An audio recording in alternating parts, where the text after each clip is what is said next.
नमस्कार दोस्तों, एक बार फिर से स्वागत है आप सभी का ओरेकल स्ट्रिंग फंक्शन वाले सेशन में। initcap हम लोग आज पढ़ेंगे। initcap क्या करता है, आप जो भी सेंटेंस देंगे उसके हर एक फर्स्ट वर्ड को, फर्स्ट लेटर को, हर वर्ड के फर्स्ट लेटर को वो कैपिटल बना देगा। ठीक है, कैपिटल में बदल देगा और आपको वो रिजल्ट देगा। ठीक है, तो जैसे कि मेरा यहाँ पे देख सकते हैं initcap।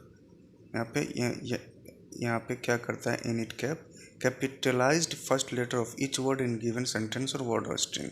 ऐसे select initcap of welcome to my channel technical Aashiq. ठीक है, यहाँ पे W को कर देगा, T को कर देगा, M को, C को, T को, A को, ये कैपिटलाइज कर देगा, बाकी को वैसा ही रहने देगा। तो चलते हैं, इसको हम लोग रन करा के देखते हैं। आप कोई भी एग्जांपल ले सकते हैं आप अपने हिसाब से।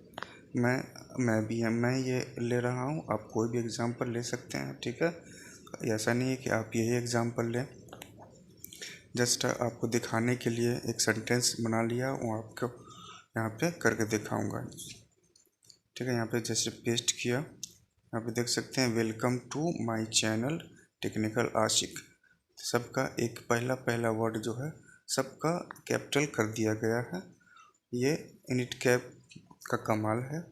आप initcap यूज करके कोई भी सेंटेंस को फर्स्ट लेटर, हर वर्ड के फर्स्ट लेटर को कैपिटलाइज कर सकते हैं। ठीक है, आप भी करें, आप भी कोई एग्जांपल लेके प्रैक्टिस करें, याद रहेगा तो बहुत अच्छा रहेगा आपका प्रोग्रामिंग में। ठीक है, थैंक यू।